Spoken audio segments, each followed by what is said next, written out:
So I watched Squid Game Season 2 recently and really liked it.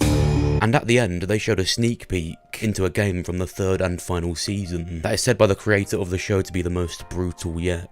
And I think I figured out what the game is, and likely its victims. Let's get straight into it. Of course, make sure you press the like button and subscribe if you're new, making sure to set the notification bell to all. So people have said these two big dolls here are Jack and Jill, but they would more accurately be Seong Gi-hun and Chol-soo. With that being said, I still think there will be elements from Jack and Jill, which could even be hinting and teasing the American or Western spin-off that has been rumoured. But when it comes to who these dolls are, it's 100% Seong Gi and Chol-soo, with it being a Korean show, Korean actors, Korean characters. It's something that the characters would know from when they were younger. These two characters, Seong Gi and Chol-soo, were used to teach Korean kids about morals, good behaviours, and to learn how to read and write. While the two aren't featured as prominently anymore, for many Korean adults, they were in big parts of their youth. However, like I said, I still think it will be really likely that this game they're in will be based on the Jack and Jill game. The object of this game is to be the first player to climb their hill and reach the well. And what you might have missed in the sneak peek is you can actually see the wire or the rope that the players will have to climb, and straight away you think, well, how will certain players even be able to do that? There's older people in there, a pregnant one,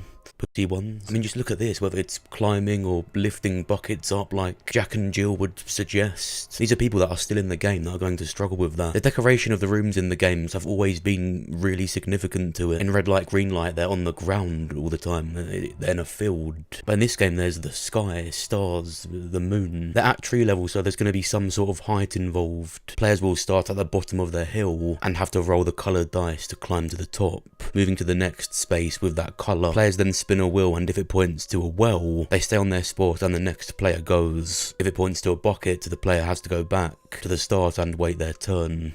To win the game, the player must reach the top and spin the wheel to point to the well. But nothing's been confirmed that this is Jack and Jill, and there's several other details that suggest it could be way worse. Of course, there's a red and green light below a railroad crossing sign. So is Seong Gi and Chol-soo's next game actually just a really advanced version of red light, green light, with this time there being no place to hide from two cameras and two sets of lights happening at once. The most sinister theory I've seen with the railroad crossing sign, this could be a really twisted version of the trolley problem, in which players will have to decide whether to kill one person and save 5 people, or kill 5 and save 1 person. Now, if that one person happens to be really important to the other, 5 players will die like that. Gi-hun actually had a conversation with the front man about sacrificing the few to save the many. 내일을 위해서 작은 희생은 감수하자는 건가요? 이번 기회를 놓치면 더 큰 희생을 치르게 될 겁니다. So really, really sinister. It's going to be Jack and Jill, or some twisted real life The Trolley Problem. Whatever this game is, it's obviously quite a big deal. And for them to take their iconic life-sized doll thing and double it, it's going to be a big thing in the final season, so who dies in it? Well, I think 3 are extremely likely. But with Squid Game, with I think every story, anything can happen to prevent it and save someone. So straight away I'm thinking Mrs. Jang, because she's older, she simply won't be able to be climbing stuff or lifting buckets and stuff like that. And I'm thinking player 222, player 100. Let's start with Jang. Could she be saved? Well, I do think it has been kind of foreshadowed that she could be saved in this trial, because in the last minutes of the finale we saw player 120, Cho Hyun-ju, about to get eliminated, but Mrs. Jang saved her. Surely if they partner up together, she can lift her up, she can help her somehow. I think it's really interesting with her son too. I thought that was really odd, the way he was sort of taken away, but then there was this really awkward air around it, like he actually just left her. Like there was a split second where he just let himself get taken because he knew he had to survive. She started awkwardly convincing herself, like she'd been shocked by it, that he's not like that to leave her. 내가 이제 정신이 좀 없어가지고. 그리고 안 왔어요?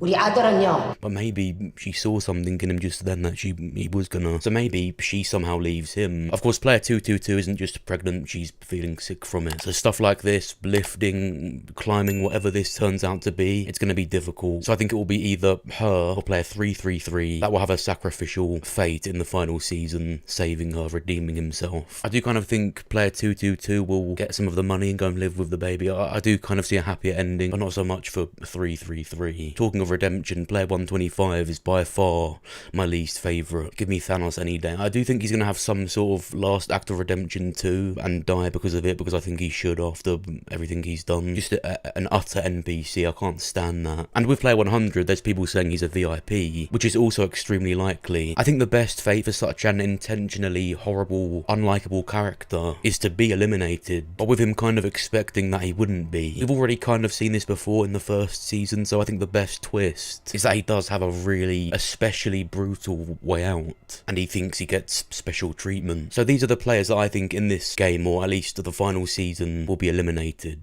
And with all of this being said, remember this is the final season. It doesn't actually have to end all in doom and gloom. The whole point of how we even got a second season is the protagonist wants to stop it. So you've really got to look around and see which players have been put in there by the writers to eventually actually have some of the money and live. I really enjoyed season 2. I'm quite surprised that the bandwagon is to say it's not as good. I thought it was darker, more interesting. I love the protagonist. The actor's really good to play this much darker, moodier version of him, and I really look forward to season 3. What did you think of it? Which players do you think will die from it? Let me know what you think down below, and of course press the like button if you enjoyed it, subscribe if you're new with the notification bell set to all, watch the video that pops up right now. Thank you for watching, and I'll see you soon. 땡.